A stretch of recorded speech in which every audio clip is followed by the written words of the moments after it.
नए कृषि कानून के विरोध के बीच शुरू की गई धान के समर्थन मूल्य पर खरीद जोरों पर चल रही है। सरकार का यहां पे दावा है कि पिछले 12 दिनों में केंद्र सरकार ने करीब 5.73 लाख टन धान की खरीद की है। इससे किसानों की जेब में करीब कई करोड़ रुपए पहुंचे हैं, लेकिन बाराबंकी में बिचौलिए धान को लेकर काला कारोबार कर रहे हैं। बाराबंकी में किसान पस्त, व्यापारी मस्त। धान खरीद को लेकर हो रहा काला कारोबार।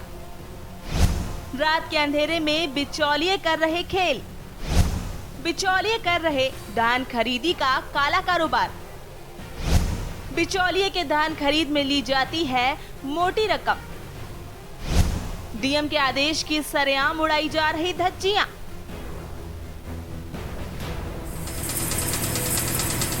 एक तरफ जहां बाराबंकी के जिलाधिकारी डॉक्टर आदर्श सिंह बिचौलियों का धान न खरीदने और उन पर कड़ी कार्रवाई की बात कर रही हैं, तो वहीं कुछ लोगों के द्वारा रात के अंधेरे में बिचौलियों का धान खरीदकर उनसे मोटी रकम कमाई जा रही है। दरअसल यह बात हम नहीं, यहाँ के स्थानीय किसान कह रहे हैं और इसकी शिकायत मुख्यमंत्री पोर्टल पर भी की जा चुकी है।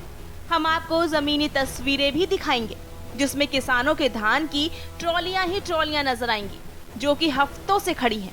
आपको बताते चलें कि बाराबंकी के दर्जनों सरकारी धान क्रय केंद्रों पर अनियमितताओं की भरमार है, जिसके चलते किसान परेशान हैं।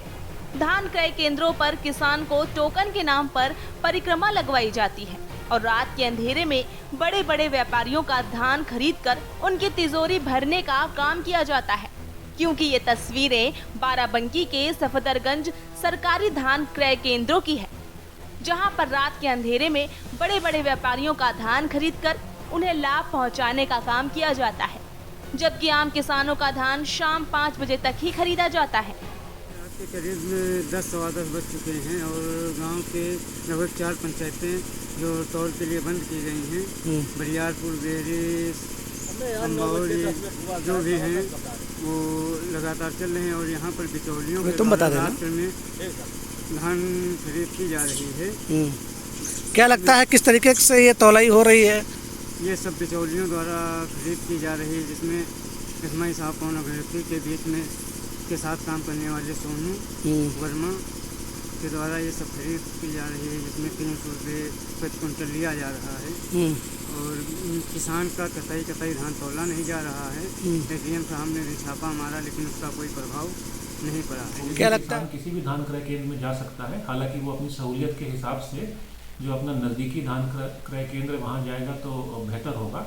और मैं आपको ये बिल्कुल स्पष्ट रूप से बताना चाहता हूँ कि यदि किसी भी प्रकार की मुझे शिकायत आती है कि किसी बिचौलिए ने या अन्य किसी भी अराजक तत्व ने आपसे कम दाम में धान क्रय करने का प्रयास किया या फिर आपसे सरकारी धान क्रय केंद्र में धान क्रय करवाने के लिए आपको ये भ्रमित करने का प्रयास किया कि यदि आप उसे कुछ धनराशि दे देंगे तो वो आपका तत्काल करवा देगा, तो ऐसा व्यक्ति पूरी तरीके से एक अपराधी है और उसके विरुद्ध कठोर से कठोर विधिक कार्रवाई होगी।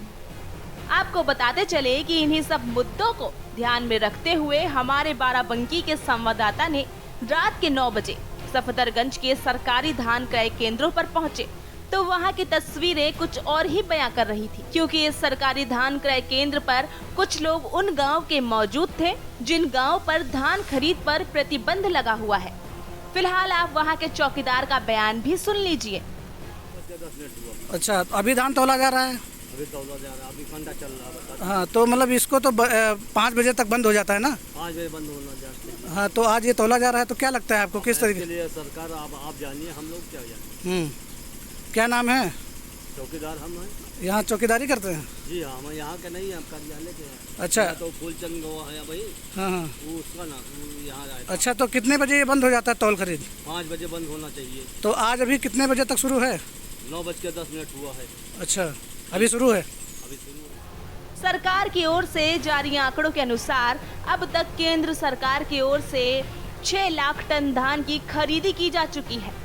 केंद्र के अनुसार पंजाब और हरियाणा जैसे प्रमुख राज्यों के पिछले 8 दिनों में 1000 करोड़ रुपए का लगभग 5.73 लाख टन धान न्यूनतम समर्थन मूल्य पर खरीदा गया है।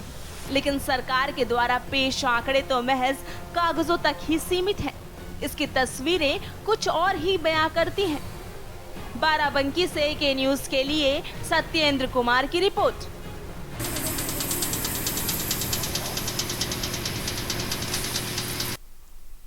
और खबरों के बीच खबर आपको बता रहे हैं, लखनऊ के